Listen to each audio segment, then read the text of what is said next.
Hi everyone, welcome to my channel. So ഇന്ന് ഞാനൊരു അടിപൊളി എഗ് ദം ബിരിയാണിൻ്റെ റെസിപ്പി ആയിട്ടാണ് വന്നത്. എനിക്ക് തോന്നിയിട്ടുള്ളത് ഈ ചിക്കൻ, ബീഫ്, ഫിഷ്, മട്ടൺ ബിരിയാണീസൊക്കെ ഈ എഗ് ബിരിയാണി ഭയങ്കര ഓവർ ഷാഡോ ആക്കിയിട്ടുണ്ട്. പക്ഷേ എഗ് ബിരിയാണിക്ക് വേറെ തന്നെ ഒരു ഫാൻ ബേസ് ഉണ്ട് കേട്ടോ.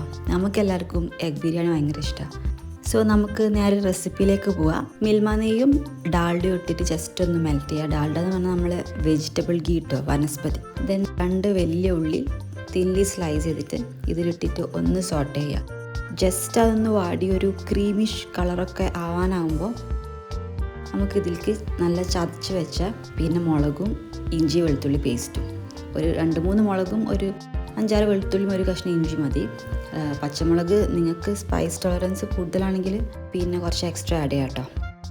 ദെൻ ഒരു മീഡിയം സൈസ് തക്കാളി തിന്നി സ്ലൈസ് ചെയ്യേണ്ട, കുറച്ച് തിക്ലി സ്ലൈസ് ചെയ്ത് തക്കാളിയും ചേർത്ത് ഒന്ന് സോട്ട് ചെയ്യാം.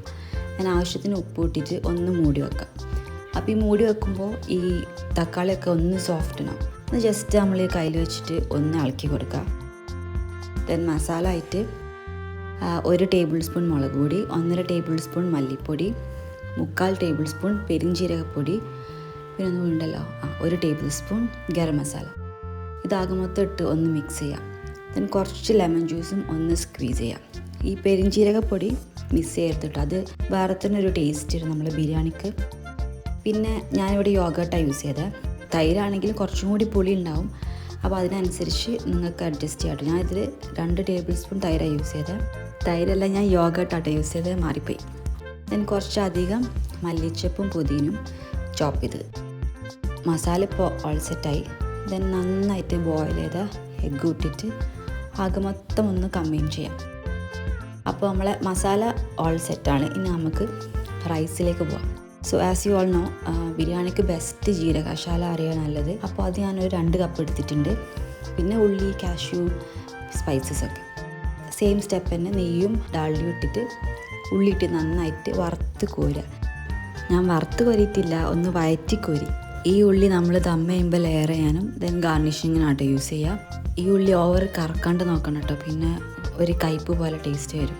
പിന്നെ കാഷ്യൂസ് ആഡ് ചെയ്യുക. നിങ്ങൾക്ക് മുന്തിരി ഇഷ്ടമാണെങ്കിൽ മുന്തിരി ആഡ് ചെയ്യുക കേട്ടോ. എനിക്ക് പേഴ്സണലി ബിരിയാണിയിൽ മുന്തിരി ഇഷ്ടമല്ല, അതുകൊണ്ട് ഞാൻ ആഡ് ചെയ്തിട്ടില്ല. ദെൻ ഇതൊന്ന് നന്നായിട്ട് വറുത്തിട്ട് കോരി വെക്കാം. ദെൻ ഈ സെയിം പാനിൽ തന്നെ എണ്ണ വേണമെങ്കിൽ കുറച്ചും കൂടി ആഡ് ചെയ്യുക. നെയ്ച്ചോറ് ഉണ്ടാക്കാൻ സ്റ്റാർട്ട് ചെയ്യുക. സോ ഏലക്കായ, ഗ്രാമ്പൂ, പട്ട, ബേലീസ് ഇട്ട് ഒന്ന് പൊട്ടിക്കുക. ദെൻ ഈ നെയ്ച്ചോറ് ഇതിലേക്ക് ഇടുക. ഹൈ ഫ്ലെയിമിൽ ഒന്ന് നന്നായിട്ട് റോസ്റ്റ് ചെയ്യണം കേട്ടോ. ഈ റോസ്റ്റ് ചെയ്യുമ്പോൾ നല്ലൊരു മണം വരും നെയ്ച്ചോറിന്. അതുവരെ റോസ്റ്റ് ചെയ്യാം. ദെൻ ആവശ്യത്തിന് ഉപ്പും, 1 ഗ്ലാസ് അരിക്ക് 1.5 ഗ്ലാസ് വെള്ളം എന്നുള്ള കണക്കിൽ വെള്ളം ഒഴിച്ചിട്ട് കുറച്ച് ലെമൺ ജ്യൂസും ആവശ്യത്തിന് ഉപ്പ് ഇട്ടിട്ട് സിമ്മിൽ മൂടി വെച്ചിട്ട് വേവിച്ചാൽ ഒരു 15 മിനിറ്റ്സ് കൊണ്ട് നമ്മുടെ നെയ്ച്ചോറ് റെഡിയാവും. ഈ കറക്റ്റ് മെഷർമെൻറ്റിൽ വെച്ചാൽ നമ്മളെ വേവ് കറക്റ്റ് ആവും കേട്ടോ. Then assembling.